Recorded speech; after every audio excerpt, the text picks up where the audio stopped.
আচ্ছা, এ পর্যায়ে আমরা তাহলে আলোচনা করব হচ্ছে উদ্ভিদের নিষেক এবং দ্বিনিষেক নিয়ে। নিষেক এবং দ্বিনিষেক আসলে কোথায় ঘটে আমরা একটু দেখি। আমরা যেটা পড়েছিলাম যে পুংস্তবকে পুং গ্যামেটোফাইটার সৃষ্টি হয় এবং স্ত্রী স্তবকে স্ত্রী গ্যামেটোফাইটার সৃষ্টি হয়। অর্থাৎ একটা পরাগ রেণুর মধ্যে যখন পুং গ্যামেট সৃষ্টি হয়, যখন পরাগায়ন ঘটে, পরাগায়ন ঘটলে কি হয়? একটা স্ত্রী স্তবকের গর্ভমুণ্ডে পরাগ রেণুটা যখন পতিত হয়, দেখো আমি এখানে দেখাচ্ছি বা স্ক্রিনে যে একটা স্ত্রী স্তবকের গর্ভমুণ্ডে যখন ঠিক এরকমের করে একটা পরাগ রেণু এখানে পতিত হয়, গর্ভমুণ্ডে এসে পড়ে, তখন যেটা হয় যে গর্ভমুণ্ডের এই জায়গা থেকে যেটা তোমরা পড়েছিলে, এই জায়গা থেকে পানি শোষণ করে নিয়ে এই পরাগ রেণুটা স্ফীত হয় এবং যে জননছিদ্র থাকে সেই জায়গা থেকে ভেতরের যে থলিটা আছে সেটা এরকমের নিম্নমুখী পরাগ নালিকার মাধ্যমে সৃষ্টি হয়, নিম্নমুখী হয়। এবং আমরা জানি যে নালিকা নিউক্লিয়াস থেকে নালী তৈরি হয় এবং তার মধ্যে যে জেনারেটিভ কোষ থাকে সেটা হচ্ছে জনন কোষ তৈরি করে। এই নালিকা তৈরি করার সময় অর্থাৎ যখন পরাগ রেণু নিম্নমুখী হয়, অর্থাৎ ঠিক গর্ভদণ্ডের মধ্য দিয়ে যখন এই নালীটা নিচের দিকে চলে আসে, তখন এর মধ্যে থাকা জেনারেটিভ কোষের মধ্যে আবার মাইটোসিস কোষ বিভাজন ঘটে। মাইটোসিস কোষ বিভাজন ঘটে এখানে কি হয়? এখানে ২ টা পুং জনন কোষ তৈরি করে। এই পুং জনন কোষগুলো কি হয় পরবর্তীতে দেখো এখানে যে এই নালিকা কোষ একটা পর্যায়ে এসে ঠিক এই ডিম্বকের যে ডিম্বক ছিদ্র আছে এই ডিম্বক ছিদ্রের এখানে এসে মিলিত হয় এবং এই জায়গাটায় এসে নালিকা কোষের পর্দাটা ফেটে যায়। অর্থাৎ এইখানে এসে পুং জনন কোষ ২ টা থাকে, যে পুং গ্যামেট যে থাকে সেই পুং গ্যামেট ২ টা ডিম্বকের মধ্যে মুক্ত হয়ে যায়, মানে উন্মুক্ত হয়ে যায়। ২ টা ডিম্বকের সরি ২ টা পুং গ্যামেটের একটা পুং গ্যামেট মিলিত হয় কোথায়?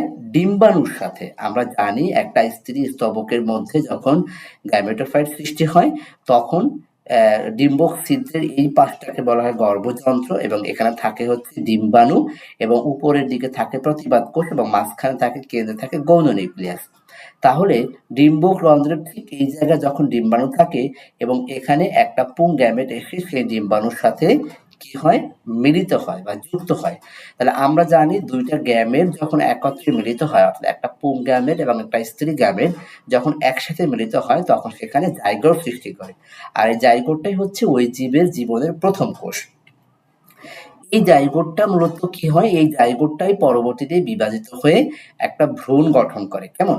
তাহলে এই যে একটা পুং গ্যামেট যেটা ডিম্বাণুর সাথে যুক্ত হয়ে জাইগোট তৈরি করলো, এই জায়গাটায় কিন্তু একটা ফার্টিলাইজেশন ঘটে।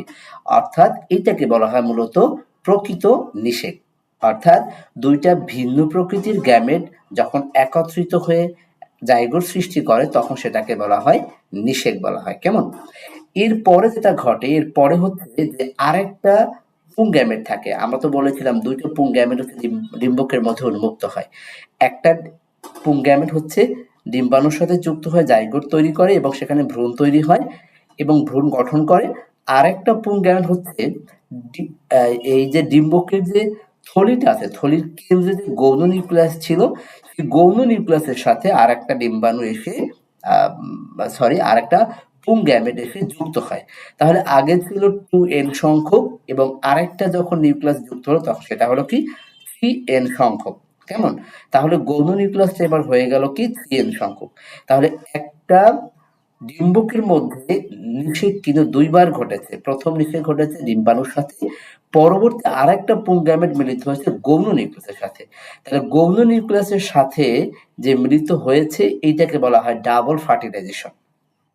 মানে হচ্ছে একই ভ্রূণথলির মধ্যে একই সাথে ২ টা পুং গ্যামেটের একটি ডিম্বাণুর সাথে এবং আরেকটা গৌণ নিউক্লিয়াসের সাথে যে মিলিত হয়, এই মিলিত হওয়ার যে প্রক্রিয়াটা, এই প্রক্রিয়াটাকে বলা হয় মূলত দ্বিনিষেক। তাহলে আমরা বুঝলাম নিষেক কাকে বলে এবং দ্বিনিষেক কাকে বলে। ওকে? আচ্ছা। তাহলে নিষেক হচ্ছে ডিম্বাণুর সাথে, প্রকৃত নিষেক কোনটাকে আমরা বলবো? ডিম্বাণুর সাথে যখন একটা পুং গ্যামেট মিলিত হবে তখন তাকে আমরা বলবো নিষেক। আর যখন অন্য আরেকটা পুং গ্যামেট গৌণ নিউক্লিয়াসের সাথে যুক্ত হবে তখন সেটাকে আমরা বলবো হচ্ছে দ্বিনিষেক। কেমন? নিষেকের পরিণতি আসলে কি দেখো। নিষেকের পরিণতি হচ্ছে যে একটা ফুলের স্ত্রীস্তবকের সাথে যখন নিষেক হবে, মানে ডিম্বাণুর মধ্যে পুংগ্যামেটের সাথে যখন নিষিক্ত হবে, এর ফলে ফুলটা ফলে পরিণত হবে। তাহলে আমরা জানি এই পুরো অংশটাকে বলা হয় গর্ভাশয়। এই যে পুরো অংশটাকে বলা হয় কি? গর্ভাশয়। এই গর্ভাশয়ের মধ্যে কি আছে? ডিম্বক আছে। তাহলে ডিম্বকটা কি হয়? ডিম্বকটা মূলত বীজ রূপান্তর করে এবং গর্ভাশয়ের বাকি সমস্ত অংশগুলো হচ্ছে এই যে ফল, এই ফল তৈরি করে। যে ফলটা, যেমন আমের এই যে অংশটা আছে, এটাকে আমরা ফল বলি, এটা আমরা খাই। কিন্তু মাঝখানে যে বীজটা থাকে, এই বীজটা কিন্তু আমরা খাই না। তাহলে এই বীজ তৈরি হয় ডিম্বক থেকে এবং গর্ভাশয়ের অন্যান্য অংশ থেকে তৈরি হয় কি? ফল। আর ২ টা পুংগ্যামেট ২ টা পুংগ্যামেটের একটা পুংগ্যামেট এবং একটা ডিম্বাণুর সাথে যখন মিলিত হয় তখন সেটাকে আমরা বলি কি? জাইগোট, যা ভ্রূণ তৈরি করে। এবং গৌণ নিউক্লিয়াস কোনটাকে বলি?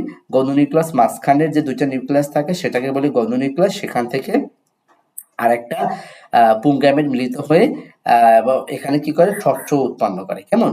আর পুংস্তবকের বাকি অংশগুলো যেগুলো আছে, সেই অংশগুলো মিলে হচ্ছে ফুলের বিভিন্ন অংশ। বিশেষ করে বৃতি, দলমণ্ডল, এই অংশগুলো একটা পর্যায়ে কি হয়ে যায়? শুকিয়ে যায় এবং ঝরে পড়ে যায়। তো এই হচ্ছে আমাদের আজকে নিষেক এবং দ্বিনিষেক নিয়ে আলোচনা। আমি আশা করি তোমরা বুঝতে পেরেছ। সবাই ভালো থাকবা। আল্লাহ হাফেজ।